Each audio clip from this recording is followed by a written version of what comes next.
श्री पुरुषोत्तमं च परमं धामाक्षरं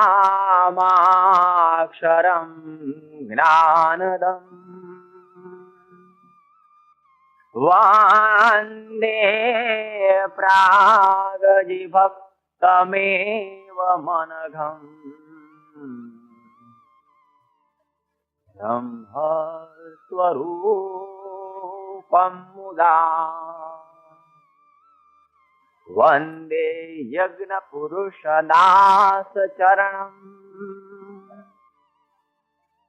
श्रेयोगिराजं तथा वन्दे श्री प्रमुखं गुणालय गुरु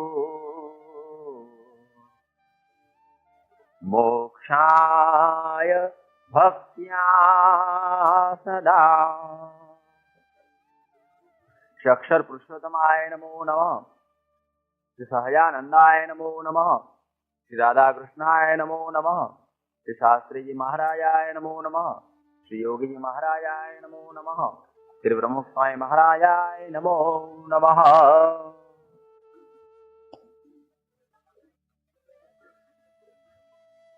વિશ્વની અતિ પ્રાચીન સંસ્કૃતિ એ વૈદિક સંસ્કૃતિ છે અને એ વૈદિક સંસ્કૃતિનું જે મૂળ છે એ વેદ છે. ઇતિહાસોએ પણ પુરવાર કરી આપેલું છે કે ભારતની આ વૈદિક સંસ્કૃતિ એ જૂનામાં જૂની એ સંસ્કૃતિ છે અને જૂનામાં જૂની હોવાની સાથે એ સનાતન છે, શાશ્વત છે અને પૂર્ણ પણ છે. અને એ સંસ્કૃતિ સનાતન એટલે કે આ પૃથ્વીનું તળ રહે ત્યાં સુધી એ સંસ્કૃતિ જતી નથી. અને જ્યારે પૃથ્વી સંપૂર્ણ પ્રલય થઈ જાય અને વળી પાછી બ્રહ્મા સૃષ્ટિ સર્જે છે ત્યારે ફરીથી ધાતા યથા પૂર્વમ અકલ્પય, જેવી સૃષ્ટિ હતી એવી સૃષ્ટિ સર્જાય છે અને એની સાથે ફરીથી પ્રલયના અંતે પણ આ વૈદિક સંસ્કૃતિ એ ટકી રહે છે. એટલા માટે એ સંસ્કૃતિનું પ્રદાન આ દુનિયાભરની બીજી સંસ્કૃતિની અંદર વિશિષ્ટ છે. હવે જોયું કે દુનિયાની અંદર બીજી ઘણી સંસ્કૃતિઓ પણ વિકાસ પામેલી, પરંતુ એ સંસ્કૃતિઓ કેવી હતી કે માનવ સર્જિત સંસ્કૃતિઓ. જ્યારે વૈદિક સંસ્કૃતિ એ પ્રભુએ નિર્માણ કરેલી સંસ્કૃતિ છે. આપણે જોયું કે જ્યારે ભગવાને સૃષ્ટિ કરી એની સાથે સાથે એમણે વિચાર કર્યો કે આ સૃષ્ટિની અંદર જે જન્મ પામેલા સકળ જીવોના મોક્ષના માટે મારે એક સનાતન ઉપદેશ પણ આપવાનો છે. અને એ ભગવાને વેદો આપ્યા અને એ વેદો એ ભગવાનના મુખથી નિસરેલા અને ઋષિઓએ પોતાના સ્મરણની અંદર રાખેલા પોતાના કાને કરીને એ વેદની રૂચાઓને સાંભળેલી અને એમણે સંગ્રહેલી. એટલા માટે તો એમ કહીએ છીએ કે વૈદિક સંસ્કૃતિ એ કોઈ મનુષ્ય ઉત્પન્ન કરેલી સંસ્કૃતિ નથી, અપૌરુષેય છે. અપૌરુષેય એટલે પરમાત્માએ આ આપેલી સંસ્કૃતિ, પરમાત્માએ આપેલા વેદ, આ પરમાત્માએ આપેલા વેદ એ સનાતન છે.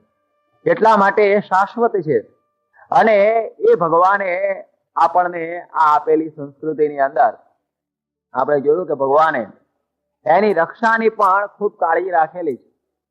આ વિશ્વ ઉપર આ ઘણી ઘણી સંસ્કૃતિઓની અંદર આ વૈદિક સંસ્કૃતિ અમર કેમ છે? તમે જુઓ કે ઘણી સંસ્કૃતિઓ અરણ્ય સંસ્કૃતિઓ કે જેને કોઈ સંસ્કૃતિ જ નહીં, અમુક આફ્રિકાના અને અમુક બીજા દુનિયાના દેશોની અંદર જુઓ કે એને કોઈ પણ પ્રકારે પોતાની સંસ્કૃતિ નહીં. એટલા માટે જ્યારે એની ઉપર બીજી કોઈ સંસ્કૃતિનું આક્રમણ થયું ત્યારે તે સંસ્કૃતિને તે દેશોએ અપનાવી લીધેલી. આ યુરોપની ભૂમિ એની પાસે પણ કોઈ સંસ્કૃતિ નહીં, સંસ્કૃતિ નીકળેલી છે એશિયાની અંદરથી. અને આખા યુરોપ ખંડે પણ આ સંસ્કૃતિને અપનાવેલી છે. જ્યારે ભારતની અંદર ષડવાળા વાહનો ચાલતા હતા ત્યારે આ ઇંગ્લેન્ડની ભૂમિને ખ્યાલ જ નહોતો કે આ ષડવાળા વાહન હોય તો હલેસા મારીને હોડીઓ ચલાવતા. એટલે આ સંસ્કૃતિની દ્રષ્ટિએ પણ ઇંગ્લેન્ડ એકદમ પછાત દેશ આ ભારતની સંસ્કૃતિની દ્રષ્ટિએ હતો. એટલે આ વાત એવી સમજાય છે કે જ્યારે બીજી સંસ્કૃતિઓ આ અસંસ્કૃત દેશો ઉપર આવી ત્યારે તે દેશોએ તે સંસ્કૃતિને ગ્રહણ કરી. પણ આપને ખ્યાલ હશે કે ભારતના ઉપર હુણ આવ્યા, શક આવ્યા, કેટલા બધા એની ઉપર એ ચડી આવ્યા. ત્યાર પછી તો મુસલમાનોએ તો ઘણા વર્ષો સુધી રાજ્ય પણ કર્યું અને છેવટે અંગ્રેજોએ પણ આ રાજ્ય કર્યું અને પોતાની સંસ્કૃતિ લાદવા માટે અને ભારતની સંસ્કૃતિને મિટાવવા માટે ઘણા પ્રયત્નો થયા. મુસ્લિમ લોકો તો એક હાથમાં કુરાન, એક હાથમાં તલવાર લઈને એ તલવારના જોરે મુસ્લિમ કરવા માટે પ્રયત્ન કરતા હતા. પણ આજે આપ વિચાર કરો કે હિન્દુસ્તાનની લગભગ 60 કરોડની વસ્તીની અંદર લગભગ 40 કરોડ તો હિન્દુઓ છે ને છે. ત્યારે આટલા બધા સંસ્કૃતિઓના આક્રમણ હોવા છતાં એ ભારતીય સંસ્કૃતિ ટકી કેમ? કારણ કે ભગવાનની આપેલી. એ ભગવાન પોતે આ રક્ષા કરી રહેલા છે આ સંસ્કૃતિની. એટલે આપણે અષ્ટમ સ્કંદની અંદર એક વાત જોઈશું અને એમાં એ વાત આવે છે કે જ્યારે બ્રહ્માને નિંદર આવી ગઈ ને જ્યારે બ્રહ્મા ઊંઘી ગયા ત્યારે મોઢાની અંદરથી વેદ પડી ગયા. અને જ્યારે વેદ પડી ગયા ત્યારે એ સમયની અંદર એક જે અસુર એ વેદને ઉપાડી જાય છે. હવે જુઓ, આ અસુર વેદને ઉપાડી ગયો અને એ વખતે એ હયગ્રીવ નામનો અસુર એ વેદને ઉપાડી ગયો છે ને ભગવાનને ચિંતા થઈ કે આ વેદ વગર તો કોઈ રીતે કોઈનું કલ્યાણ થઈ શકશે નહીં, લોકો સારી રીતે જીવન પણ જીવી શકશે નહીં.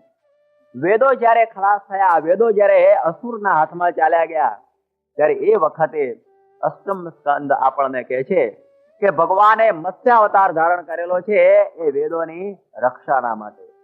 એ વેદની રક્ષા માટે ભગવાને સ્વયં મત્સ્યાવતાર ધારણ કરેલો છે અને એ અસુરનો સંહાર કરી અને વેદો એની પાસેથી લાવી અને બ્રહ્માને પછી આપે છે કે ફરીથી સૃષ્ટિ કર અને વૈદિક ધર્મનું સ્થાપન કર.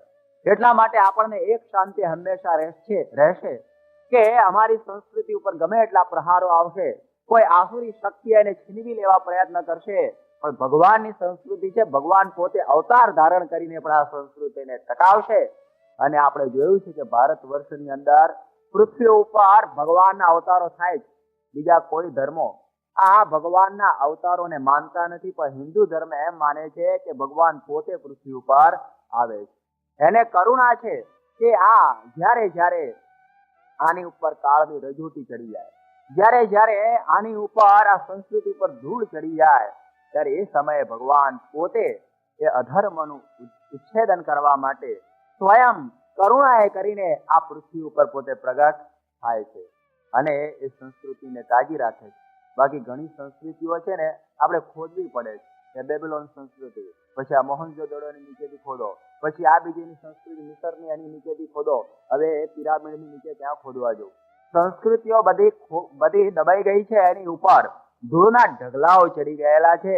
જ્યારે ભારતની સંસ્કૃતિના વેદનો ગુંજારો આજની તારીખે પણ ગુંજતો રહ્યો છે, એ જ આપણા માટે અતિ સૌભાગ્યની વાત છે કે ભગવાન અને ભગવાનના સંતો આ પૃથ્વી ઉપર આવી અને એ ભારતીય સંસ્કૃતિના એ દીવડાની વાટને વારંવાર સંકોરીને એને સતેજ રાખતા હોય છે. અને એ રીતે એમાં આપેલા મૂલ્યોને આપણે સમજવાના છે. એ સંસ્કૃતિનો આપને મેં મહિમા કહ્યો, એનું ગૌરવ આપણે સમજ્યા કે આ સનાતન છે, આ શાશ્વત છે. પરંતુ જો એનું ગૌરવ આપણે ન સમજીએ, એની અંદર લખેલી વસ્તુઓ, એની અંદર આપવામાં આવેલા જે આપણા જીવનના ધ્યેયો, એને જો આપણે ખ્યાલ ન રાખીએ તો પછી હાથમાં આવેલી વસ્તુ પણ આપણે કામની રહેતી નથી. એટલા માટે એક અસ્મિતા જગાવવાની જરૂર છે, એક અસ્મિતાપૂર્વક જીવન જીવવાની જરૂર છે કે જ્યારે આપણી પાસે આટલું દિવ્ય આ જ્ઞાન છે, આપણી પાસે આવો એક ભવ્ય વારસો આપણે આજની તારીખે સાચવી રહેલા છીએ કે જેના આપણા પૂર્વજોએ કેટલી મુશ્કેલીઓથી આ વારસો સાચવેલો છે. કે મુસલમાનો મારી નાખતા હતા, એમને નાક બાર કરતા હતા, એમના ઉપર સિતમો ગુજારતા હતા, છતાં એ હિન્દુ રહેતા હતા કે અમે ગમે તેમ મરી જઈશું. મુસલમાનો એમના ઉપર હિન્દુ રહેવા માટે તો વેરો નાખતા હતા કે જો તમારે હિન્દુ રહેવો હોય તો ટેક્સ આપવો પડશે. અને બનારસની અંદર મને ખ્યાલ છે કે કોઈને ચોટલી રાખવી હોય તો ચોટલી રાખવાનો પણ ટેક્સ આપવો પડતો હતો. આજે આપણે બધાએ ચોટલી કાઢી નાખેલી છે. એ પૂર્વજોને યાદ રાખો, અમે લોકોએ રાખેલી છે કે એ પૂર્વજો એક ચોટલીના માટે ટેક્સ આપતા હતા. અમે હિન્દુ નહીં મટીએ, અમે ગમે તેમ થઈશું, અમારી ધોતી નહીં છોડીએ, અમારા સંસ્કારો નહીં છોડીએ. તમારે અમારી ઉપર જેટલું ટેક્સેશન નાખવું એટલું નાખો, પણ અમે હિન્દુ છીએ. એટલી પ્રકારનું ગૌરવ એ સમયમાં રાખેલું. એ તપના પ્રતાપે, એ લોકોના આ ભોગના અને ત્યાગના પ્રતાપે આજે આપણે અહીં હેરો લેઝર સેન્ટરની અંદર હિન્દુ તરીકે બેઠા છીએ. ત્યારે સમજવું કે એનું ગૌરવ આપણે સંપૂર્ણપણે સમજવાની આપણી પૂરી જવાબદારી છે. અને સાથે એને રક્ષા કરવાની પણ આપણી ખૂબ જવાબદારી છે. હું ઘણી વખત કહું છું કે આ મુસ્લિમ ને ક્રિશ્ચિયન સંસ્કૃતિઓ એ હિન્દુને હિન્દુ મટાવી શકી નહીં, પણ કદાચ એવો યુગ આવે કે હિન્દુ પોતે હિન્દુ મટી જાય પોતાની રીતે. હિન્દુને મટાવનાર હિન્દુ પોતે રહેશે, કારણ કે પોતે સંસ્કારો છોડવા તરફ ચાલ્યો છે. એટલે એવી પ્રકારનો ભય આજ ઉભો થયેલો હોય છે. પણ મેં આગળ કહ્યું એ પ્રમાણે ભગવાન અને ભગવાનના સંતો એની રક્ષાની અંદર હંમેશા હોય છે. એ આપણને એ સમજાવે છે કે આ પૃથ્વી ઉપર આપણને ભગવાને મોકલેલા છે. એ કોઈ ચોક્કસ આપણને એક ધ્યેય માટે મોકલેલા છે. અને વેદના જે વિભાગ કરનાર ભગવાન વેદ વ્યાસ, જેને વ્યાસો નારાયણો હરિ, એને પણ 24 અવતારમાં વેદ વ્યાસને પણ એક અવતાર કહેવામાં આવેલા છે. એ વેદ વ્યાસ કે જેણે આપણા માટે એક વિપુલ સાહિત્ય, જે સંસ્કારના સાહિત્યનો વારસો આપેલો છે. જેમણે આ 18 પુરાણો, જેમણે વેદ, જેમણે ઉપનિષદોના જે સંકલન રૂપ બ્રહ્મસૂત્ર, જેમણે મહાભારત જેવો એક અદ્ભુત ઇતિહાસ આપણને ભેટ આપેલો છે. એ વેદ વ્યાસ, એના દ્વારા ભગવાન બોલે છે. જુઓ, વેદના દ્વારા બોલનારા કોણ છે? એ વ્યાસ નહીં. જેને સમાધિ ભાષા કહેવાય, એ સમાધિ ભાષાની અંદર બોલનારા એ ભગવાન. અને એ ભગવાને આપણને આ વાત સમજાવેલી છે કે આ પૃથ્વી ઉપર તમને મોકલવામાં આવે છે. કારણ કે જીવો અનાદિ છે અને અનંત છે. અનાદિ માયાથી વિકસિત આ જીવો છે. માયાના ઉદરની અંદર પડેલા જીવો છે. એના ઉપર ભગવાનને અતિ કરુણા થઈ કે આ માયાના ઉદરમાં પડેલા જીવોને શાશ્વત શાંતિ કેમ થાય? માયામાં કઈ સુખ નથી. એની અંદર અપાર દુઃખની અંદર સડબડતા જીવોના ઉપર એક દયા આવી. યાદ રાખો કે જીવો અનાદિ છે, માયા પણ અનાદિ છે. અને આ પ્રમાણે એ માયાનું જે જીવને બંધન પણ એ અનાદિનું લાગેલું છે. ત્યારે આ પ્રમાણે શાળ ઉપર ફોતરું વળગ્યું એ ખબર પડતી નથી. એ જ્યારે ઉગે છે ચોખો, ત્યારે એની ભેગું જ એનું ફોતરું પણ ચોંટેલું જ હોય છે. એ કારણ શરીર રૂપ માયાના બંધનની અંદર આ પડેલી જે જીવ સૃષ્ટિ, એને ઉગાડવાના માટે ભગવાને કરુણાએ કરીને સૃષ્ટિ કરી છે. આ સૃષ્ટિનો હેતુ. અને ભગવાને સૃષ્ટિ તો કરી, પણ એની સાથે એમણે ખ્યાલ રાખેલો છે કે મારે એમને મોક્ષ આપવો છે, બીજું તો કશું આ સૃષ્ટિનો હેતુ નથી. અને એ મોક્ષના માટે એમણે વિચાર કર્યો કે માણસને 4 પુરુષાર્થ મારે આપવા, કે ધર્મ, અર્થ, કામ અને મોક્ષ. આ 4 પુરુષાર્થ સિદ્ધ કરવાના. એમાં જેને ચરમ પુરુષાર્થ એટલે કે છેલ્લો પુરુષાર્થ મોક્ષ. હવે આ મોક્ષ પુરુષાર્થ તરફ એને ધ્યાન હંમેશા રાખવાનું હોય છે કે આ લોકની અંદર આવ્યા છે, તો આ લોકના કાર્યો કરતા કરતા પણ મારી વૃત્તિ આ મોક્ષ તરફથી હટે નહીં, એ તરફ એને ખબર રાખવાની હોય છે. અને એ ખબર રાખવા માટે આપણને આ શાસ્ત્રો આપેલા છે. અને ભગવાને જે વેદો આપેલા, વેદોની અંદર જે ઉપનિષદો એ વેદોનો મસ્તક જેવો ભાગ કહેવાય. અને એ ઉપનિષદો પણ ઘણા સમજ્યા નહીં, એટલે વ્યાસે બ્રહ્મસૂત્રો રચ્યા. અને એ બ્રહ્મસૂત્રોની અંદર એ જ્ઞાન 2000 સૂત્રોમાં આપી દીધું. પણ એ બ્રહ્મસૂત્રોનું જ્ઞાન પણ આપણને ઘણી વખત ખબર ના પડે. એટલે એ સાક્ષાત એ બ્રહ્મના સ્વરૂપ રૂપ, એ અક્ષર બ્રહ્મ સ્વરૂપ રૂપ, જેને અક્ષર બ્રહ્મ કહીએ, એવા જે ગુણાતીતાનંદ સ્વામીએ એમની એક નાનકડી વાતની અંદર એ આખા સકળ વેદોનો એક સાર અને આપણે આ પૃથ્વી પર આવ્યા છીએ એનો હેતુ એ એક લીટીમાં સમજાવતા કહે છે કે આપણો જન્મ 2 વાત સિદ્ધ કરવા સારું થયો છે. એક અક્ષરરૂપ થવું અને પુરુષોત્તમની અંદર જોડાવું. ખૂબ યાદ રાખજો કે આપણો જન્મ બે વાત સિદ્ધ કરવા સારું થયેલો છે. એક અક્ષરરૂપ થવાનું અને બીજું પુરુષોત્તમની અંદર જોડાવાનું. અને અક્ષરરૂપ થવામાં દેહ અંતરાય રૂપ છે અને પુરુષોત્તમની અંદર જોડાવામાં સંગ અનેક પ્રકારનો અંતરાય રૂપ છે. આ બે ખોટ ટાળી અને આપણા ધ્યેય ઉપર આપણે નજર રાખવાની. આપણે જો ધ્યેય ઉપર નજર ન રાખીએ અને આ લોકોમાં આવ્યા અને પછી એ જો કરવાનું હતું એ ન કર્યું તો પછી જેમ ગુજરાતીમાં કહે છે કે હીરો ઘોઘે જઈ આવ્યો, હાથ દઈને પાછો જ આવ્યો. હીરો ઘોઘે જઈ આવ્યો અને કશું કરીને આવ્યો નહીં. એવી રીતનું ન બને એટલા માટે કહે છે કે અક્ષરરૂપ થવું. એટલી સુંદર વાત છે કે ભગવાન તો કોઈથી બની શકાતું નથી. ખૂબ યાદ રાખો કે કોઈ જીવ ભગવાન બની શકતો નથી. ભગવાન તો એકમ એવમ અદ્વિતીયમ તત્વ. એના જેવું થવા દુનિયાની અંદર કોઈ સમર્થ નથી. અક્ષર પણ પુરુષોત્તમ જેવું થવા સમર્થ થતો નથી. એટલા માટે તો અહીં કહે છે કે અક્ષરરૂપ થઈને પુરુષોત્તમની ભક્તિ કરવી. આ ઉપનિષદની ભાષા. પુરાણની ભાષાની અંદર હું વાત કરું તો રાધા રૂપ થઈને કૃષ્ણની ભક્તિ કરવી અને લક્ષ્મી રૂપ થઈને નારાયણની ભક્તિ કરવી, નર રૂપ થઈને નારાયણની ભક્તિ કરવી, સીતા જેવા થઈ અને રામની ભક્તિ કરવી, શક્તિ જેવા થઈને શિવની ભક્તિ કરવી. આ બસ આ આદર્શ આપણને સમજાવેલો છે. અને એ આદર્શ વૈદિક સંસ્કૃતિના શબ્દોમાં ગુણાતીતાનંદ સ્વામી બોલેલા છે કે અક્ષર રૂપ થવું અને પુરુષોત્તમની ભક્તિ કરવી. આ તો ધ્યેય બાંધ્યા હતો. આ આપણને એક નક્કી કરી આપ્યું કે આપણે આના માટે જ જન્મ્યા છે. આ કાર્ય માટે જ આ પૃથ્વી ઉપર આવેલા છે. અનંત જન્મ આપણે ધરેલા છે પરંતુ હજી પાર પહોંચ્યા નથી. આપણા ધ્યેય આપણે પહોંચી શકેલા નથી. એટલા માટે આપણે ખ્યાલ રાખવો કે આ ધ્યેય દરેક વખત ચૂકી જઈએ છીએ. એ અક્ષરરૂપ થવામાં આપણો દેહ ભાવ આપણને આડો આવે છે અને એ દેહ ભાવ જ્યાં સુધી ન જાય ત્યાં સુધી આપણે આ પરમાત્માને પામી શકીએ નહીં. એટલા માટે એ તરફ નજર રાખવી. આપણે પણ એક બુદ્ધિશાળી માણસો છીએ. અહીં આગળ ઇંગ્લેન્ડમાં વસીએ છીએ એટલે આપણે પણ ખ્યાલ રાખીએ કે દુનિયાની અંદર આપણે કોઈ ધ્યેય તો નક્કી કરવું જોઈએ. છતાં ઘણા લોકોને આ ખ્યાલ નથી. એટલે ઘણા શું કરતા હોય છે, લગભગ બધા જ પૃથ્વી ઉપરના બધા જ મનુષ્યો એક ભગવાનને છોડીને, આ ભગવાને કહેલો જે ઉપદેશ અને આદેશ એને છોડીને આ દુનિયાની અંદર બીજા જ કાર્યોની અંદર પડેલા છે. આપણે જોયું છે કે શંકરાચાર્યજી એક વખતે એમના એક પુસ્તકની અંદર પોતે લખેલું છે, હમણાં થયા એ શંકરાચાર્ય, કે શાસ્ત્રો તો એમ કે છે કે આત્મા વારે દ્રષ્ટવ્ય, કે પરમાત્માનો સાક્ષાત્કાર કરવો જોઈએ. એમ તો શાસ્ત્રો કે છે, ઉપનિષદ કે છે. અને આપણે અનુભવથી જો પણ જોઈએ છીએ કે નવારે પતિ હુકામાય પતિ પ્રિયો ભવતી આત્મનસ્તુ કામાય પતિ પ્રિયો ભવતી. કે પતિ એ પતિ છે એટલા માટે પત્નીને પ્રિય નથી, પરંતુ પોતાના આત્માને લઈને પ્રિય છે. જો પોતાની અંદર જ આત્મા ન હોય ને મળદું હોય તો ગમે એટલી રમણીય વસ્તુ હોય તો આપણા શું કામ? મળદાની સામે ગમે એટલું તમે સારામાં સારી વસ્તુઓ લાવીને મૂકો તો એને કઈ શોખ થશે નહીં, કારણ કે ભોગવનારની અંદર કઈ જીવ રહેલો નથી.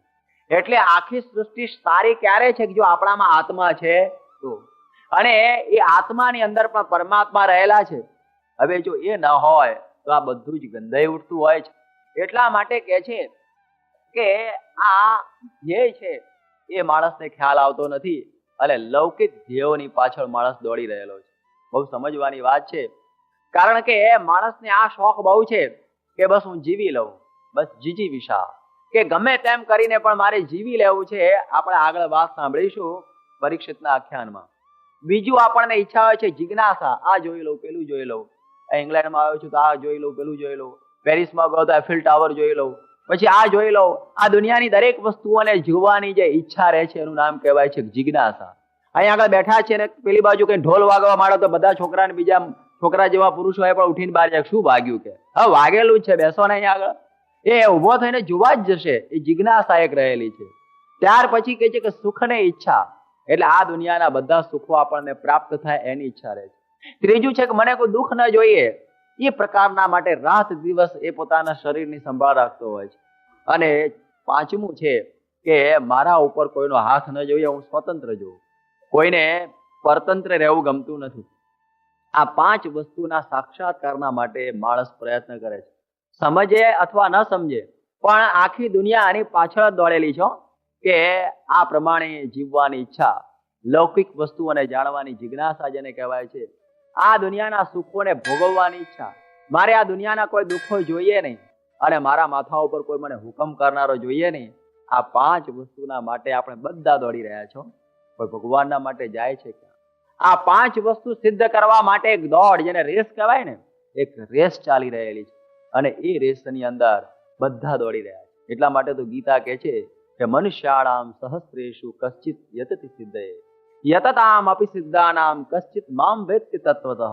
આ પૃથ્વી ઉપર મનુષ્યનો તો પાર નથી, પણ કહે છે કે મનુષ્યાણામ સહસ્રેષુ કશ્ચિત યતતિ સિદ્ધયે, કોક જ એ ભગવાનના માર્ગે ચાલનારો. ભગવાન શ્રી કૃષ્ણ પોતે ગીતામાં કહે છે કે કોક જ, એટલે કે છે ને કરોડોમાં કોક, કરોડોમાં કોક જ એવો હોય કે ના મારે ભગવાન ભજવા છે, એવી પ્રકારની ઈચ્છા ઉત્પન્ન થવી. એ પણ કહેવું કે બહુ પૂર્વ જન્મના પુણ્યનો સંચય થયો હોય ત્યારે ઈચ્છા જાગે છે, બાકી આ ઈચ્છા જાગતી નથી. બાકી તો દરેકને એમ છે કે બસ આ દુનિયાના સર્વ ધ્યેયો સિદ્ધ કરી લો ને સૌથી ઊંચે બેસી જાઓ. અને એ ઊંચે બેસવાની અંદર આખી મોંઘી જિંદગી, યાદ રાખો કે બહુ દુર્લભ મનુષ્ય દેહ પ્રાપ્ત થયેલો છે. 3.5 કરોડ પ્રાકૃત પ્રલય થાય પછી આ 3.5 હાથનું ધોકડું આપણને પ્રાપ્ત થાય છે, બાકી એ સિવાય આ પ્રાપ્ત થતું નથી. અતિ દુષ્કર આવી વસ્તુ આપણા હાથમાં આવી ગઈ છે કે રે મન મૂર્ખ જન્મ ગુમાયો, કે મૂર્ખ આ જન્મ વારે વારે આપણને પ્રાપ્ત થતો નથી. આ તો એક હકીકત છે, આ કોઈ એક્સિડન્ટ નથી, આ કોઈ કલ્પના નથી, આ કોઈ એક વાર્તા નથી, પણ એક આ દુર્લભ વસ્તુ આપણને પ્રાપ્ત થયેલી છે. એ આપણને મહિમા નથી એટલે ખ્યાલ નથી આવતો, પણ કહે છે કે મળ્યો મનુષ્ય દેહ મોંઘા મૂલનો, ફરી ફરી મળે નહીં સતસંગ કીજીએ. આ મનુષ્ય દેહ અતિ મોંઘા મૂલ્યનો પ્રાપ્ત થયો છે, ફરી ફરી મળતો નથી. એટલે કહે છે કે સત્સંગ કરી લેવો, પણ માણસને ખ્યાલ નથી એટલે લૌકિક પદાર્થોની પાછળ દોડે છે.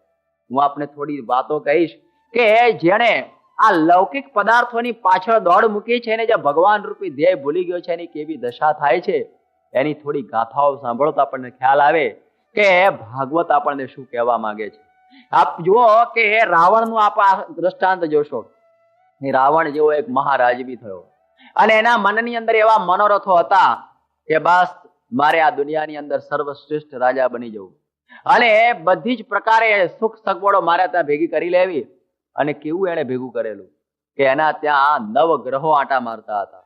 એના ત્યાં જે વરુણ છે પાણી ભરી જાય એને ટાંકી જ ના રાખવી પડે.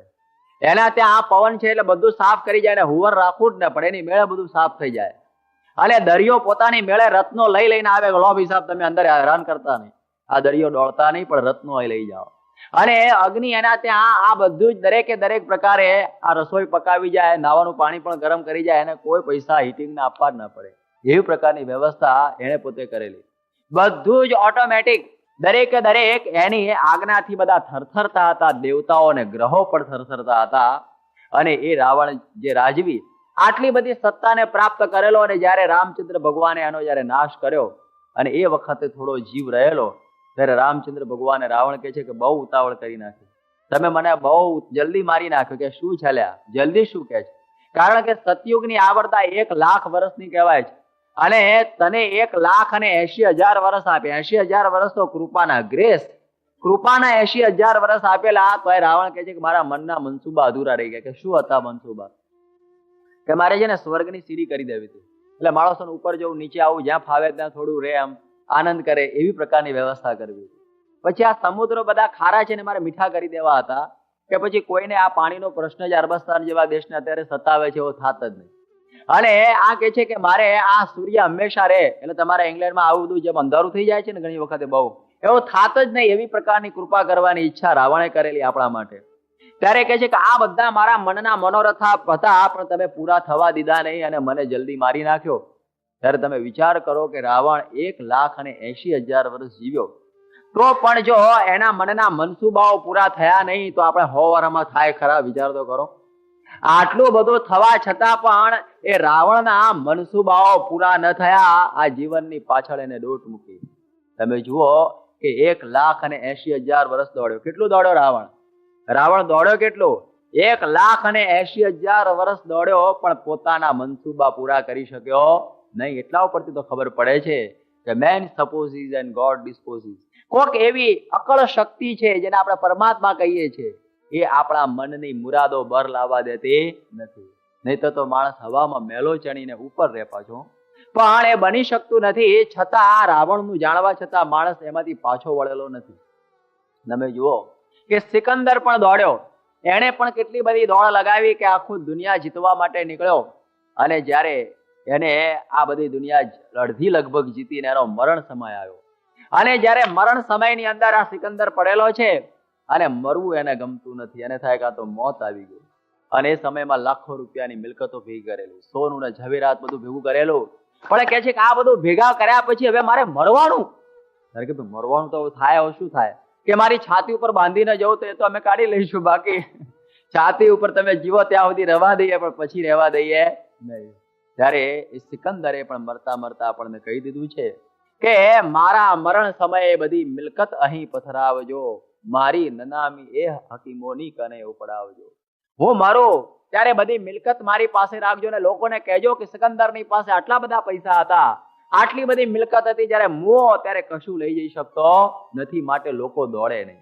અને આ સૈન્ય, તમે માનો કે આપણે દુનિયાભરના એટમ બોમ્બ ને ન્યુટ્રોન બોમ્બ ને બધા બનાવીને આપણે એમ સમજીએ કે આ દુનિયાની અંદર મેં સિદ્ધિ પ્રાપ્ત કરી લીધી, પણ જ્યારે માણસ મરવા પડે છે ત્યારે કોઈ બોમ્બ કે કોઈ પણ પ્રકારની શક્તિ એને બચાવી શકતી નથી. અને એ ધ્યેયોની પાછળ દુઃખી થાય છે, અને ગમે એટલા ડોક્ટર રાખ્યા હશે પણ આ દેહ પડ્યા વગર રહેવાનો નથી.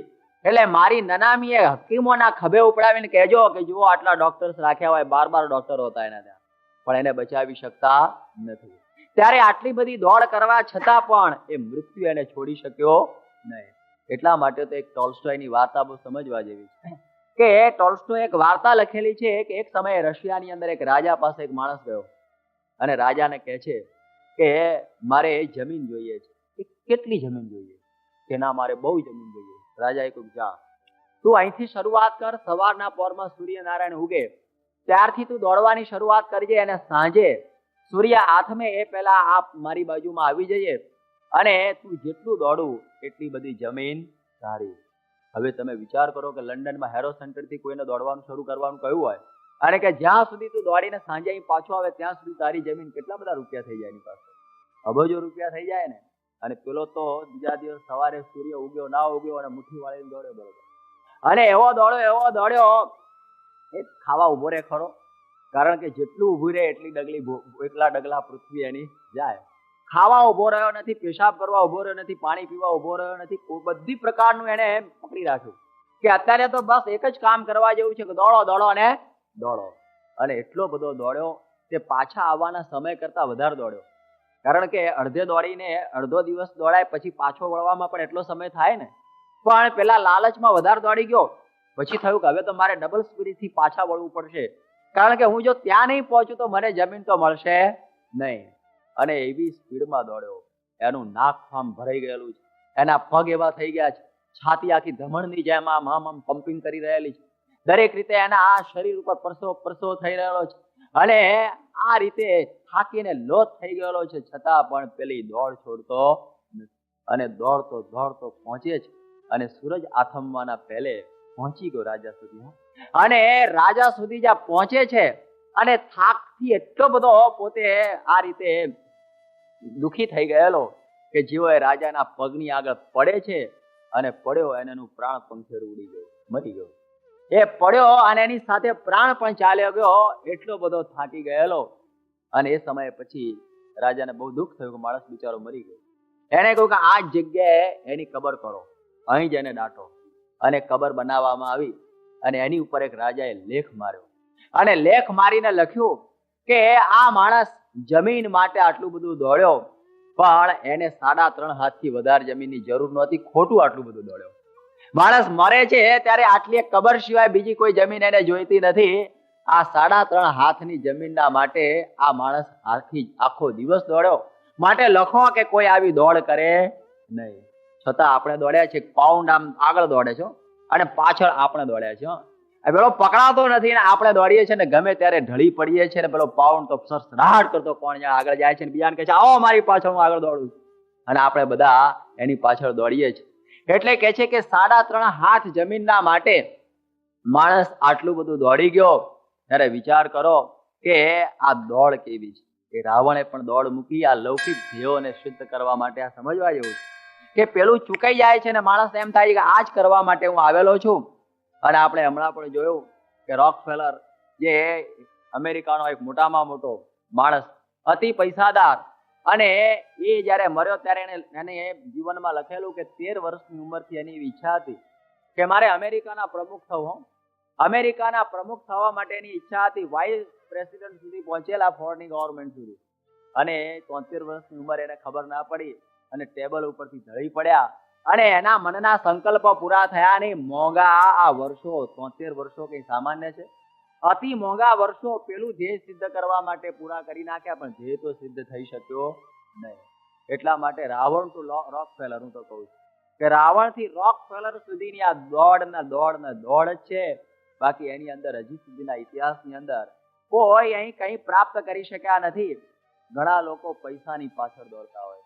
તમે જુઓ કે પૈસાની પાછળ જીવનનું ધ્યેય જે કર્યું, સવારથી ઉઠે એટલે બસ એક એને બરોબર દોડ શરૂ કરી દીધી કે પૈસા મેળવી લેવા. પણ તમે વિચાર કરો કે દુનિયાની અંદર આ બધું પ્રાપ્ત કર્યા છતાં કોઈને શાંતિ થઈ છે હોય? ઇતિહાસ બતાવો કે આપણે જુઓ કે નંદ રાજાની પાસે કેટલું બધું ધન હતું. સમગ્ર પૃથ્વીનું ધન એ નંદ રાજાની પાસે હતું. અને એ નંદ રાજાની પાસે એકત્રિત થયેલું જે બધું ધન, અને એ સમયમાં આપ યાદ રાખો કે જ્યારે એને એવું નિર્ણય કરેલો કે મારે બધાને રેશન ખાવા આપવું પણ કોઈને પૈસો રહેવા દેવો નહીં. ટાંઝાનિયાની જેમ કે મકાન અમારા અને તમે એની અંદર ભાડું આપીને પણ અમે બનાવ્યું કે બનાવ્યું, પતી ગયું, હવે અમારી માલિકી. બધું નેશનલાઇઝેશન કરી નાખ્યું હતું. પૈસાનું એ નેશનલાઇઝેશન કરી નાખેલું એને તો. એવો એક બળિયો રાજા નંદ રાજા પૂર્વે થઈ ગયો. નેશનલાઇઝ કરવાની જે પદ્ધતિ નંદ રાજાથી શરૂ થયેલી, અને એને બધું જ કબજે લઈ લીધું. હજી પૈસાનું કોઈ કર્યું નથી, પણ કોક કરશે, એને પૂર્વે કરેલું. અને એ સમયની અંદર એ વખતે એને થયું કે કોઈની પાસે પૈસો રહ્યો હશે કે કેમ, એટલે એક ઊંટ વેચવા કાઢ્યો. એક દોકડાનો ઊંટ, આપણે કોને એક પેની અહીંયા આગળ. હવે એક પેનીનો ઊંટ એટલે હાવ મફત જેવો કહેવાય ને. ત્યારે પછી કોઈ લે નહીં, કારણ કે હોય તો લે ને. પણ પછી છેવટે એક મુસ્લિમ બાઈનો છોકરો તેને કહ્યું કે માં હાવ મફતમાં ઊંટ મળે છે પણ લાવી દે. બાકી રાજાએ પૈસો રાખ્યો હોય તો લાવી દઉં ને. કાં તો બહુ ભારે કહેવાય કે તારા બાપની કબર છે ને એની નીચે થોડા પૈસા દાટેલા છે, એમ કબરમાં મૂકવામાં આવતા 2-4 પૈસા, તું લઈ આવ. એ કબર ખોદીને લઈ આવ્યો. અને નંદ રાજાને ખબર પડી કે કબરની નીચે પૈસા હોય છે. બધી કબરો ખોદી નાખવાનો, પૈસા કાઢ લો અંદરથી. એવી પ્રકારનો નંદ રાજા. અને એ વખતે નારદજીને ચિંતા થઈ. નારદ વગરની કોઈ કથા હોતી જ નથી. નારદ ના હોય તો બધા શાસ્ત્રોની વાર્તા કડર ભૂસ થઈને એઠી પડે. ભાગવતમાં નારદ બહુ આવશે. એટલે એ નારદજીને ચિંતા થઈ, કારણ કે કંટ્રોલિંગ પાવર તો કોઈ જોઈએ ને આ બધું હરખું કરવા, કે આને કરવું કઈ રીતે. ત્યારે એની રાણી પાસે ગયા. અને એ વખતે આ નંદ રાજા પાસે શું ખૂબી હતી કે વરાહ ભગવાન, હમણાં આપણે વરાહની કથા આવશે, એ વરાહ ભગવાન જયારે પોતે નેપાળની પાસે આદિ વરાહ સ્થાન છે કે જ્યાં કોકા નદી વહે છે. અમારી સાથે ઘણા નેપાળમાં આવેલા, એ સાક્ષાત જગ્યા જોયેલી છે કે જ્યાં વરાહ ભગવાને પોતાનો દેહ મૂકેલો. અને એનું હાડકું છે ને એ પેલાના હાથમાં આવી ગયેલું. એ હાડકાની અંદર એવી ખૂબી હતી કે દરિયાની અંદર જયારે આમ હાડકું અડાડે ને તો 2 ભાગ થઈ જાય. દરિયાના ભાગ થઈ જાય તો બાઇબલમાં પણ આવે છે ને, રામસે જાય છે ત્યારે 2 ભાગ થઈ જાય છે. એટલે આ મોઝીસ જયારે જતો હોય છે, જેમ દરિયાના ભાગ થાય છે એવી રીતે આ દરિયાના ભાગ થઈ જાય. અને અંદર નંદ રાજા બધું ધન મૂકી આવે અને વળી પાછો દરિયો ભેગો થઈ જાય. આવી પ્રકારની એની પાસે કરામત હતી. હવે આ માસ્ટર કી કેવી સાચવતો, એ પોતે અહીં રાખતો પોતાની પાઘડીની અંદર પેક કરીને. અને આ નારદજી એકલા જાણતા હતા, બીજો કોઈને ખબર નહીં.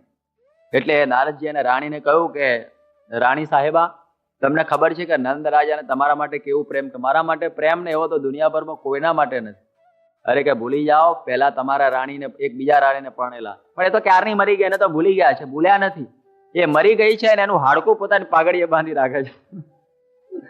હવે આટલી વાત કરીને પેલી રાણીને તો રોમ રોમ ગુસ્સો ઉકળી ગયો કે આ તો ખોટું છે જ ને. એ તો કે તમે જાણો, હું તો જઉં છું. કે આટલું હળગાઈને જતા રહ્યા. કેવા લાંબુ કેમ, મને બહુ કહેવાનું હોય જ નહીં ને, નારદને બહુ લાંબુ ભાષણ ન કરવાનું હોય.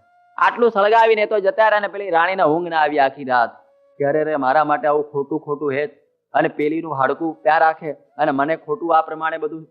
પછી તો બીજા દિવસે રાજા જમવા આવ્યા અને પાઘડી મૂકીને જમવા ગયા. પહેલાના વખતમાં પાઘડી મૂકીને જમવા જતા હતા, તો પાઘડીની જોડા બે સાથે જમે છે લોકો, પણ એ વખત પાઘડી બાજુમાં મૂકતા. અને પછી એ પાઘડી મૂકીને જમવા બેઠા, પેલી બાઈ જઈને આમ જોયો, ઓહો હાડકું તો છે કે નારદજી ખોટું નથી બોલ્યા. અને એને ખબર નહીં કે શું છે. હાડકું લઈને પેલી ભઠ્ઠા જેવું હતું ફર્નેસ, એમાં નાખી દીધું, બળીને ખાક થઈ ગયું. અને પછી તો નંદરાજા આવીને સીધું જોવા માંડ્યા. તરત જુઓ ને માણસ, માસ્ટર કી એટલે ત્યાં તો કઈ દેખાયું જ નહીં. ધક્કો લાગ્યો અને કહે છે આમાં હતું એ ક્યાં ગયું? અરે કે પેલી ક્યારની મરી ગઈ છે ને તમને એની મમતા છૂટતી નથી ને આમ ને તેમ ને. પછી તો બોલવા માંડે એટલે કે બાકી રહે. પણ તે કર્યું શું કે મેં તો ભઠ્ઠામાં નાખી દીધું, બળીને ખાક થઈ ગયું. અને ખાક થઈ ગયું શબ્દ સાંભળ્યો અને નંદરાજાનું હાર્ટ ફેલ થઈ ગયું, મરી ગયો. એટલા માટે તો નિસ્વાન સ્વામી કહે છે કે ના રહ્યું નાણું રાજા નંદનું, સર્વે સુપન વહેવારજી, એ જનુની જીવો રે ગોપી ચંદની. એ નંદ રાજાનું નાણું પણ રહ્યો નહીં. એટલા માટે તમે વિચાર કરો કે નાણાંની પાછળ જિંદગી ખુવાર થઈ ગઈ, પણ એની વાસનાથી મોહ. અને એ પ્રમાણે આપ જુઓ કે હમણાં જ અમે 1974માં અહીંયા આગળ આવેલા, એ પૂર્વે ઇથિયોપિયાથી પસાર થયેલા. અને ઇથિયોપિયાના હેલી સલાસી રાજા, આપણે બધાને ઘણાને ખ્યાલ હશે, આફ્રિકાના લોકોને તો વિશેષ. એ હેલી સલાસી રાજા પાસે તો 2 સિંહ રહેતા પાળેલા. એ સિંહના ઉપર હાથ રાખીને બેસતો, એનું નામ સિંહાસન. ખાલી દોરેલા નહીં, લાકડાના કોતરેલા નહીં, 2 બરોબર રાખતો હતો. એ હેલ સલાસી રાજા સિંહાસન ઉપર બેસે અને એની પાસે પૈસાનો કોઈ પાર નહીં. સ્વિટ્ઝરલેન્ડની બેંકની અંદર કેટલું બધું એના, કેટલા અંશ સોનું, કેટલા બધા એની પાસે ધન હતું, એની કોઈ કલ્પના નહીં. આટલું બધું ધન એને ભેગું કરેલું, જિંદગી અંદર બીજું કશું નહીં કરેલું. અને પછી જ્યારે એ દેશની અંદર દુકાળ પડ્યો અને પોતાની પ્રજા મરતી હતી, પણ 1 પૈસા બાર અન્ન એને પોતાના રાજના ખજાનામાંથી આપ્યું નહીં, ત્યારે પ્રજા પછી તો વિદ્રોહ કરે ને, લાખ માણસો મરી ગયા. અને પછી તો એમાં ક્રાંતિ થઈ. 1974ની જ આ વાત છે. ક્રાંતિની અંદર એ પ્રમાણે બળવો થયો અને હેલ સિલાસીના બધા જ છોકરા છૈયા બૈરા બધાને કાપી નાખ્યા. 60 માણસને લશ્કરે કાપી નાખ્યા, ખલાસ કરી નાખ્યા. એના બરફની પાટો ઉપર સુવાડીને ટોર્ચરિંગ કરીને એને જ્યાં જ્યાં પૈસા મૂકેલા બધા પૈસા મંગાવી લીધા. બધા સોનું ને પૈસા મંગાવી લીધા અને પછી એની ઉપર કેસ ચલાવ્યો. અને આપ બધા જાણો છો કે એને ફાંસીની સજા આપી. એ 80 વર્ષના બુઢાને સરકારે ફાંસી ઉપર ચડાવી દીધો. આફ્રિકાનો એકમાત્ર છેલ્લો રાજા પણ ગયો. તમે જો આ નંદનો અવતાર નહીં તો બીજું શું. આપણને નંદિની રાજા છે, ઘણી વખત એ વાતો આઉટ ઓફ ડેટ લાગે, પણ એની સાથે આ નવી વાત મૂકીએ તો ખ્યાલ આવે કે આ નંદ રાજાના જેવો જ હેલ સલાસી કે જેને પૈસાની પાછળ આખી જિંદગી ખુવાર કરી, પણ મોત કમોત થયો. એ ફાંસીના માચડે ચડ્યો અને પોતાની નજર સમક્ષ જયારે પ્રલય જોયો ત્યારે એને થયું કે જીવનમાં આ જ મેં કર્યું, મેં જીવનની અંદર આ જ કર્યો. અને એમને નિરાશા થઈ જાય છે. ઘણા લોકો કીર્તિની પાછળ પડી જતા હોય છે કે બસ મને સર્વથી શ્રેષ્ઠ કીર્તિ મળી જાય. જયારે અમે મુંબઈમાં હતા ને ત્યારે ખુશ્ચેવ આવેલા રશિયાથી, બુલ્ગારીની અંદર ખુશ્ચેવ. અને એ વખતે પછી ખુશ્ચેવ તો રાષ્ટ્ર પ્રમુખ થઈને આવેલા. લગભગ લાખો મનુષ્ય, મને યાદ છે કે 10-15 લાખ માણસો તો સાન્તાક્રુઝ એરપોર્ટ ઉપર હતું. અને એ બધા ખુશ્ચેવનો કેટલો બધો સત્કાર કરેલો. અને જયારે ખુશ્ચેવને ખુરશી ઉપરથી ઉતારી દેવામાં આવ્યા ત્યારે એક છાપાએ ફોટો આપેલો રશિયાને કે બસની લાઈનની અંદર ખુશ્ચેવ ઉભા હતા બિચારા, બસની લાઈનની અંદર. તમે જુઓ કે આટલી બધી કીર્તિ મેળવ્યા પછી પણ એનો કશો ફાયદો નહીં. આ લૌકિક કીર્તિઓની પાછળ નિરાશા હોય છે, એ આપણે આ સમજવાનું છે. આજે જુઓ કે ભૂતોએ આખી દુનિયાની અંદર શ્રેષ્ઠ પદ પ્રાપ્ત કરવા માટે પ્રયત્ન કર્યો, પણ પાકિસ્તાનની ગવર્મેન્ટ એને ક્યાં ચડાયો? ફાંસીને માચડે ચડાવી દીધો. ત્યારે અહીંયા આગળ એ સમજવાનું છે કે દુનિયાની અંદર આ વસ્તુની પાછળ પડી જઈએ છીએ ને પેલો મોક્ષ ભૂલી જઈએ છીએ. મારે આપણે વાત કરવી છે કે કેવા કેવા પાછળ પડેલા છે ને કંઈ પ્રાપ્ત નથી કર્યું ને આપણે પણ સમય નથી. ત્યાં તો પારાયણ તો આવી આ લેઝર સેન્ટરમાં ઘણી થાય, મારણ ગોલી તો બધું થયા જ કરતું. આપણે પૈસા સાચવા, આ શુક્રવારનો દિવસ શું કામ બગાડવો આપણે આવો સારો? એવી પ્રમાણે આપણે એની પાછળ પડેલા છીએ, પણ ખ્યાલ નથી કે આ બધું મૂકીને જતું રહેવાનું છે એક ઘડીએ. એ આપણા હાથની અંદર દુકાનની ચાવી હોય ને આપણે પડી જઈએ, આપણને ખ્યાલ આવતો નથી. અને સમજીએ કે આ સાચું સાચું સાચું કરીને મંડ્યા છે. ઘણા લોકોને એમ થાય કે સમાજને સુધારી દેવા માટે ઘણા નીકળેલા. આપણા સુરતનો કવિ નર્મદ, ઘણાને એનું નામ ખ્યાલ હશે. આ તો બધી થોડી સાહિત્યની પણ વાતો છે. જેને જિંદગી આ પ્રમાણે કાઢી અને એ પણ કહે છે કે મેં સમાજ સુધારવા માટે જેટલું કર્યું એટલું જો મેં મારા આત્માના મોક્ષ માટે કર્યું હોત તો ઘણું સારું થાત, એવું એ પણ બોલેલો છે. જો કંઈ જ ન કર્યું એમ પોતે કહે છે. અને આપ જુઓ કે આ મોટા મોટા જે સંગીત જે સમજનારા કે આખી જિંદગીની અંદર આમ સર્વશ્રેષ્ઠ આ સંગીતની અંદર પાછળ પડી ગયેલા જીવનની અંદર પણ એમને શાંતિ નથી થઈ. ઘણા બધા યુવાનોના ખૂબ પ્રિય છે એલ્વિસ પ્રેસ્લી, કે જેણે કરોડો રૂપિયા ભેગા કરેલા, એક એક પ્રોગ્રામના 16,000 પાઉન્ડ લેતો. 75,000 પેલા શું કહેવાય છે એની પાસે તો એમ કહેવાય છે કે 75 કરોડ રૂપિયા તો કમાઈ ગયેલો. નાની ઉંમરમાં 32 વર્ષની ઉંમરમાં પણ પેલા ડ્રગ્સનો ગુલામ હતો. એ પોતે આ વધુ વગાડવા માટે આખી રાત જાગવા માટે એ જાગવાની ગોળીઓ લીધે રાખતો, અને જાગવાની ગોળીઓ એક વખતે વધુ લેવાઈ ગઈ અને પોતે ઉપડી જ ગયો. તમે જુઓ કે એને પ્રાપ્ત શું કર્યું. આપણા મનમાં કે બહુ કીર્તિ પ્રાપ્ત થઈ ગઈ, પણ ફાયદો શું? એના જીવનમાં એને કંઈ ના મેળવ્યું. આવા બધાના જીવનના જયારે દ્રષ્ટાંતો જોઈએ છે ત્યારે લાગે કે આ બધામાં કઈ ફાયદો નથી. તતઃ કિમ તતઃ કિમ તતઃ કિમ તતઃ કિમ. એણે કંઈ જ કર્યું નથી. આપણા હિન્દુસ્તાનનો જે એક હોકીના મોટામાં મોટા પ્લેયર, જેનું નામ કોઈએ જાણ્યું પણ હશે, કુમાર દિગ્વિજયસિંહજી, જેને બાબુ કહેતા, અને 26 વર્ષ સુધી હોકીની અંદર ઓલિમ્પિકમાં ઇન્ડિયાને પહેલું લાવેલું. આ લગભગ 2 વર્ષ પૂર્વેની વાત છે. એ 52 વર્ષની ઉંમર, પદ્મ વિભૂષણના મોટા ખિતાબો ધારણ કરેલા એવો આ બાબુ, એના હૃદયમાં કંઈક એવી ઉથલપાથલ થઈ, અહીં પોતે ગોળી મારીને આપઘાત કરીને મરી ગયા. વિચાર કરો કે એને શું જીવનમાં ખૂટતું હતું કે આટલું બધું પ્રાપ્ત કરવા છતાં પણ એને આ આપઘાત કરવાનું થયું. એની ઉપરથી આપણને ખ્યાલ આવે છે કે જીવનમાં કંઈ મેળવ્યું નથી. અહીં આગળ તમે આ ટ્રફાલ્ગર સ્ક્વેર ઉપર જશો અને ત્યાં નેશનલ આર્ટ ગેલેરી છે, જેની અંદર તમને માઇકલ એન્જેલોના ચિત્રો પણ જોવા મળશે. અને જેને જિંદગી ચિત્રોની પાછળ ગુમાવી, અને એ પણ પોતે કહેતો કે આટલું મેં બધું કર્યું કે I regret that I have done not enough for the salvation of my soul. આટલું બધું કર્યું પણ મેં મારા આત્માના ઉદ્ધાર માટે આ કંઈ જ કર્યું નહીં. આ બધા ઉપરથી આપણને લાગે કે આ બધા ધ્યેયોની પાછળ પડેલા મનુષ્યને હતાશા અને નિરાશા સિવાય કંઈ મળતું નથી. એટલે આપણે કહીએ કે હું કીર્તિના પાછળ પડું, પૈસાની પાછળ પડું, આ દુનિયાનું શ્રેષ્ઠ થવા પાછળ પડું. લોકોને એવા બહુ શોખ હોય છે કે બસ હું મને બધા આગળ ગણે, હું 5 માણસમાં પૂછું, હું જયારે એટિકેટ થી રહું. પણ એ બધી એટિકેટ નથિંગ, એ બધું કંઈ જ નથી. આ મોટા મોટાઓની જોઈ લ્યો. એટલા માટે આપણે પેલી વેદની વાત યાદ કરીએ છીએ કે આત્મા આવારે દ્રષ્ટવ્ય શ્રોતવ્ય. એ આત્માનો સાક્ષાત્કાર કરી લો. જીવનનું ધ્યેય એ રાખો કે અક્ષરરૂપ થવું છે ને પુરુષોત્તમની અંદર જોડાવું. આ ધ્યેય જેને રાખ્યું હોય એમાં કોઈ દિવસે પડવાનું રહેતું નથી. આ ધ્યેય ઉપર આપણને જવાનું છે. એ અક્ષરરૂપ થવાની વાત બહુ અઘરી છે. એક વખતનો સમય છે કે જ્યારે હિમાલયની અંદર અમરનાથની ગુફા છે, જેની ઉપર બરફનું લિંગ બને છે. આપને ઘણાને ખ્યાલ હશે. અને એ અમરનાથ જે બરફનું લિંગ બને છે એ જગ્યા ઉપર ભગવાન શિવજી બિરાજમાન હતા, અને એમની સાથે એ ઉમાદેવી કહેતા પાર્વતીજી પણ બિરાજમાન હતા. અને શિવના ગળાની અંદર રૂંડ માળ હતી. એ રૂંડ માળ પાર્વતીજીએ જોઈ અને એમને એમ કહ્યું કે તમારા ગળામાં આ રૂંડ માળ શેની છે? ત્યારે એ સમયની અંદર એ શિવજી કહે છે કે તારા બધા માથા છે. પાર્વતીજી કહો મારા માથા તમારા ગળા ઉપર? આ શું કહો છો? કે તારા તો ઘણા જન્મો જાય છે ને જયારે તું મરી જાય છે ત્યારે તારા શોકમાં વેવળ થકો હું આ ગળાની અંદર આ તારા માથા કાપી કાપીને આ બધા માળા બનાવી દીધેલી છે. ત્યારે પાર્વતીજીને એમ થઈ ગયું કે તમે કે હું તો અમર છું, કે તમે અમર અને મારે મરવાનું એ કેવું કે, અને હું તમારી પત્ની અને તમે મારાથી આટલું છાનું રાખી આજ સુધી વાત, તમે એ અમર વિદ્યાનું જ્ઞાન મને આપો. જો યાદ રાખો, એ અમર વિદ્યા એટલે કે એ અક્ષર રૂપ થવાની વિદ્યા કે જે આ પ્રાપ્ત થઈ જાય પછી માણસને ફરીથી જન્મ મરણ થતું નથી. અને એ જ્ઞાન ન થાય ત્યાં સુધી તો પુનરપી જનનમ પુનરપી મરણમ પુનરપી જનની જઠરે શયનમ, એને ફરી ફરી માતાના ગર્ભની અંદર આવવું પડતું હોય છે. ત્યારે એ જ્ઞાન થઈ જાય અમર વિદ્યાનું, ત્યારે કોઈ દિવસે જન્મ મરણ આપણા માથે રહેતું નથી. આ દુઃખમાં આપણે આવવું પડતું નથી.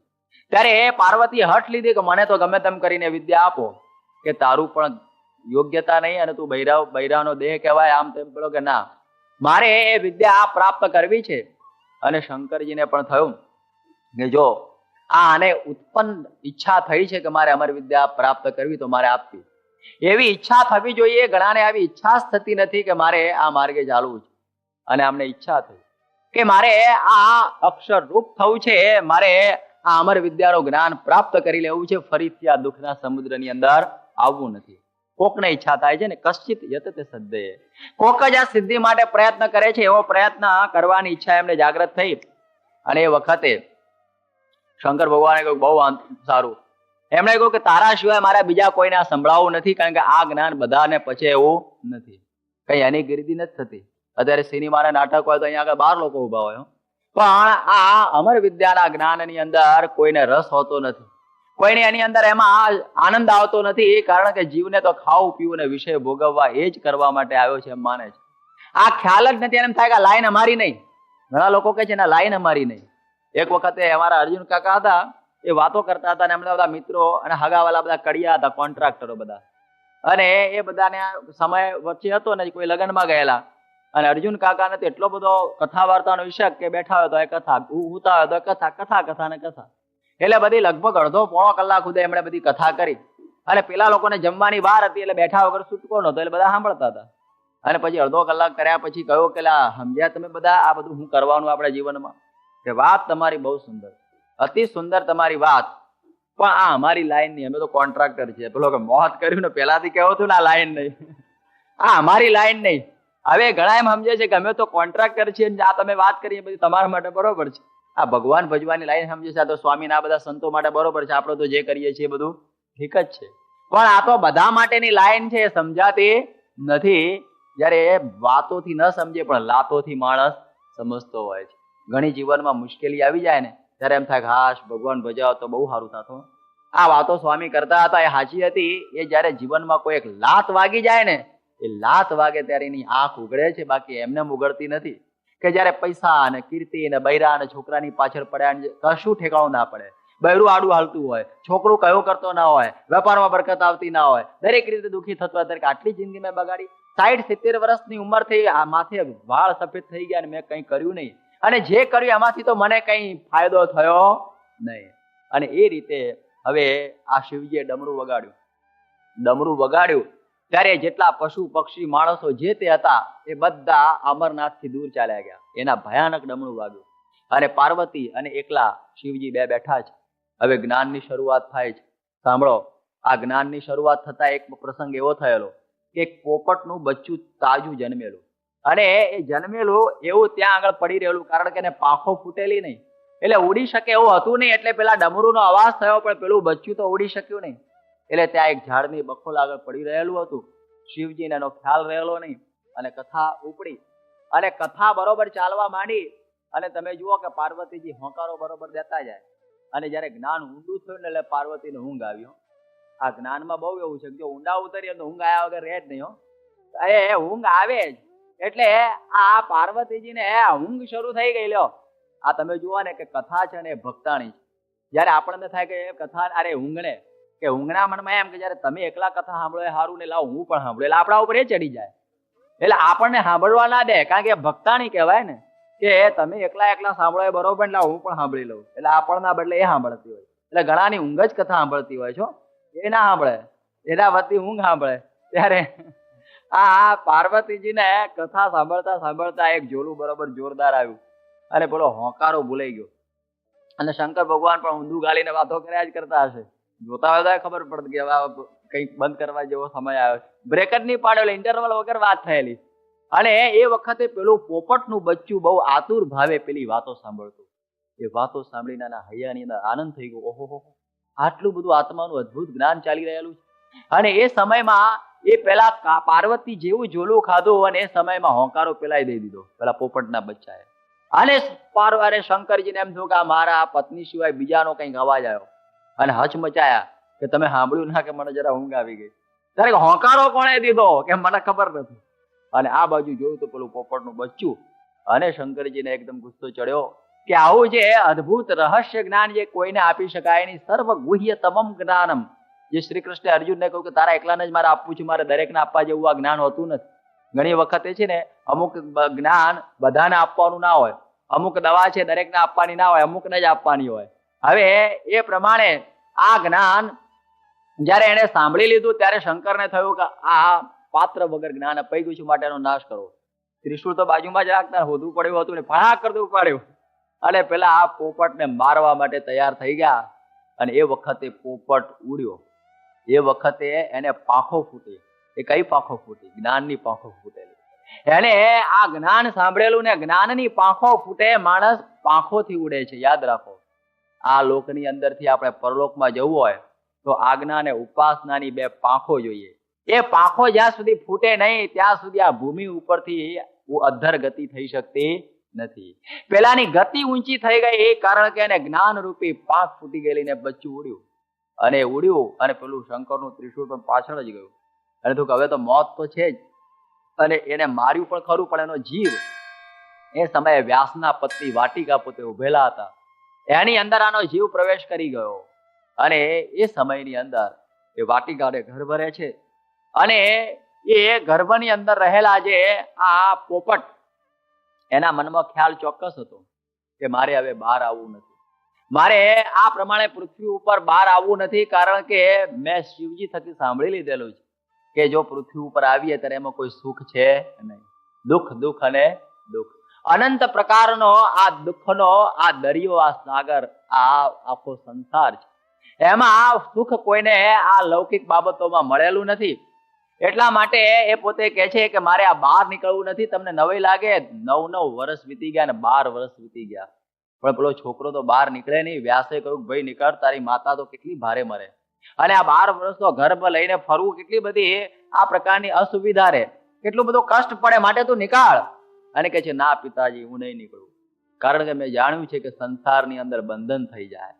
આ સંસારમાં તો ભલભલા આવ્યા હોય ને એ બંધાઈ જાય. હો કે છે ને કે સ્વતંત્ર થકા આવતા હોય ને સ્વતંત્ર થતા જતા હોય, પણ આ લોકનો સંસર્ગ એવો છે કે એને પકડી લે, ચોંટી જ પડે એવો આ લોકનો સંસર્ગ જે ભલભલા ચોંટી ગયા છે.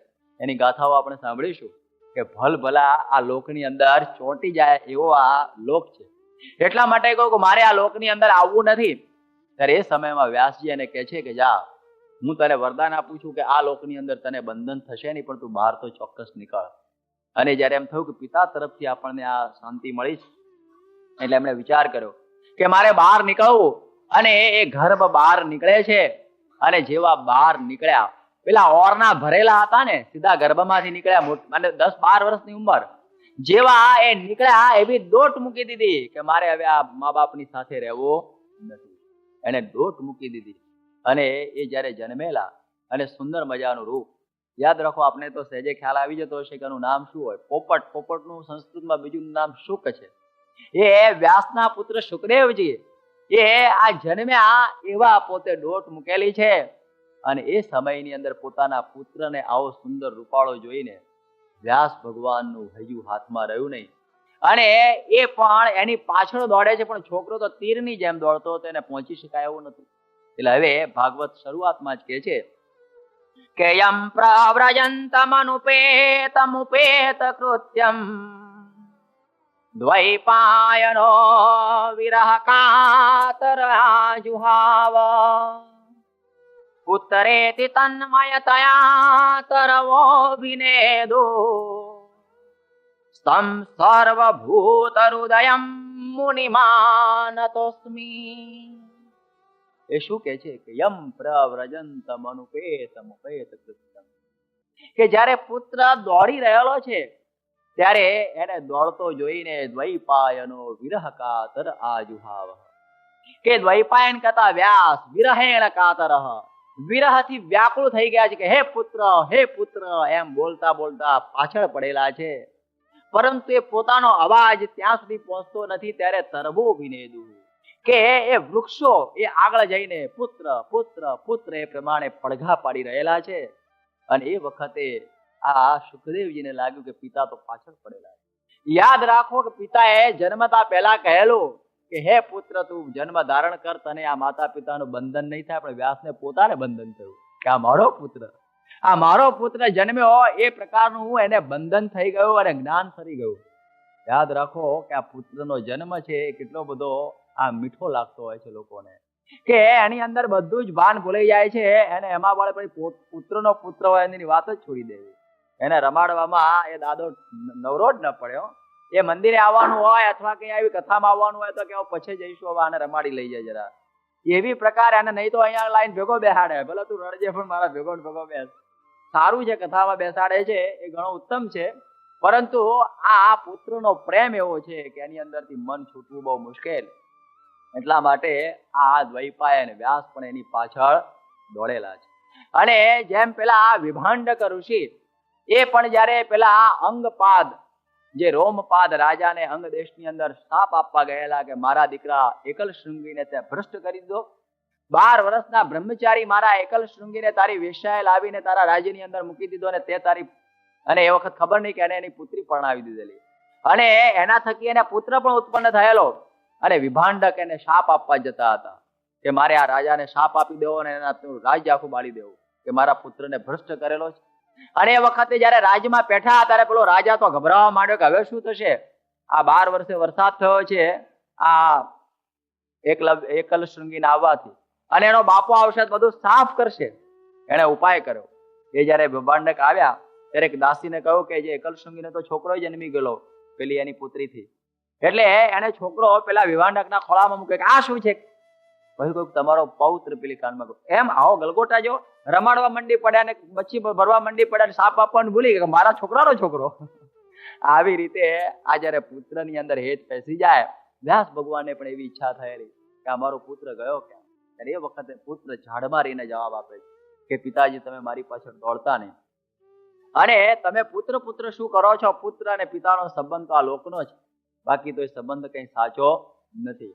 અને એ વખતે જયારે વ્યાસજીને એ વાત કહેવામાં આવી ત્યારે વ્યાસે કહ્યું એક વાત યાદ રાખજે, ભલે તું અત્યારે કેફમાં ચાલ્યો જાય છે પરંતુ જનકને ગુરુ કરજે, તું જનકને ગુરુ કોઈ વખતે કરજે. અને એ રીતે પાછા વળે છે. અને આ સુખદેવજી એ પોતે આ આગળ ચાલ્યા જાય છે. અને એક વખતે એક ટેકરી ઉપર પોતે બેઠા હતા, અને એ સમયની અંદર એ પોતે ધ્યાનની અંદર મગ્ન હતા. યાદ રાખો કે એમને જે જ્ઞાન પ્રાપ્ત થયેલું, એ જ્ઞાન કેવળ આત્માનું જ્ઞાન પ્રાપ્ત થયેલું, પરમાત્માનું જ્ઞાન પ્રાપ્ત થયેલું નહીં. આત્મ જ્ઞાન પ્રાપ્ત કરેલું એટલે આત્મ જ્ઞાન પણ કઈ સામાન્ય નથી. એ સુખ દુઃખ રૂપી નદીઓને પણ તરી જવાય, માન અપમાનને પણ તરી જવાય, ભૂખ તરસને પણ તરી જવાય, જો એટલું આત્માનું જ્ઞાન સાચું થયું હોય તો. આટલું તો આત્મજ્ઞાને કરીને કાર્ય થાય.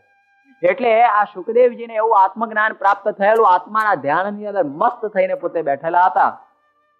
અને એ સમયમાં બ્રાહ્મણના 4 નાના નાના છોકરાઓ ત્યાંથી નીકળ્યા, અને એ લોકો શ્લોકો ગાતા ગાતા જતા હતા. અને એની અંદરનો એક શ્લોક એ અદ્ભુત રીતે ગવાતો હતો, અને એ પેલા સુખદેવજીના કાન ઉપર આવીને અથડાયો. એ શ્લોક હતો કે બરહા પીડમ નટવર વપુ કર્ણયો કર્ણિકારમ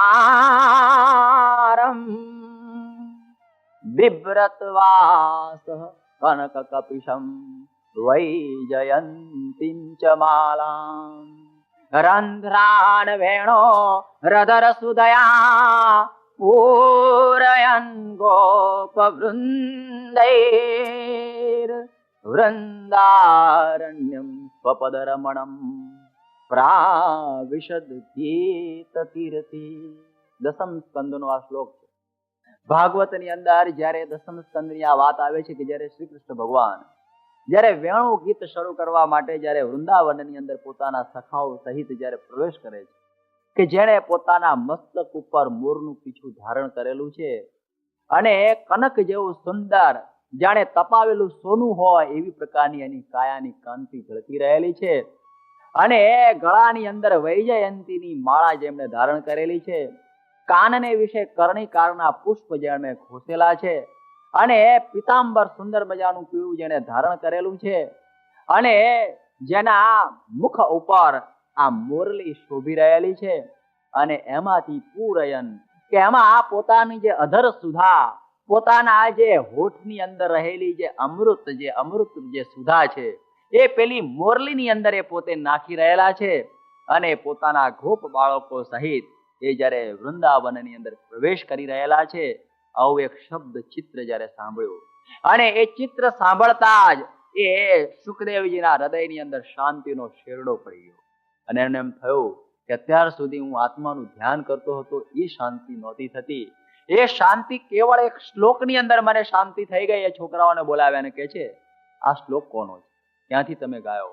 આ કે આ શ્લોક શ્રી કૃષ્ણ ભગવાનના આ એમના દિવ્ય દેહના વર્ણનનો છે, અને આ શ્લોક ક્યાં છે કે તમારા બાપાએ તો આવા 18,000 શ્લોકો રચ્યા છે. તો મને તો ખબર જ નહીં, પણ તમે ઉભા રહીને સાંભળ્યું હોત તો થાત ને. અને એ વખતે એને એમ થયું કે આત્માના એકલા જ્ઞાનની અંદર ને ધ્યાનની અંદર કોઈ શાંતિ નથી. એને એમ થયું કે પરમાત્માનું જ્ઞાન જ્યાં સુધી ન થાય ત્યાં સુધી બધો નકામું. અને એ પોતે પછી તો એમ કહે છે ભાગવત કે પરિનિષ્ઠિતોપી નૈર્ગુણ્ય ઉત્તમ શ્લોક લીલયા ગૃહિત ચેતા રાજર્ષે આખ્યાનમ યદિતવાન. અને એ પોતે હવે ભાગવતને ભણે છે.